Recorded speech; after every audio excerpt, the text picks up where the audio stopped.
Hey, good afternoon, church. It's Damon and AJ, and we're just coming from your 3,000 feet here. We're going to do a slight descent on our way over to Abaco. I wanted to kind of touch on the book of Titus. A lot of people like to point to that book as the qualifications for elders and pastors, and that is true.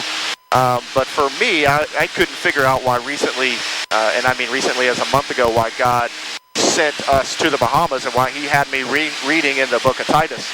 I'm not a pastor vocationally, and I'm not an elder of a church. One of the things that Paul was telling Titus was that he needed to not only look for people who met certain qualifications, but really he was telling him how he was to lead a bunch of churches that had gone astray. That there's actually historical evidence that there were Cretans there on the day of Pentecost who heard that initial message and went back and started their own churches on the island of Crete. A lot of these churches had created their own doctrines, their own versions of Christianity.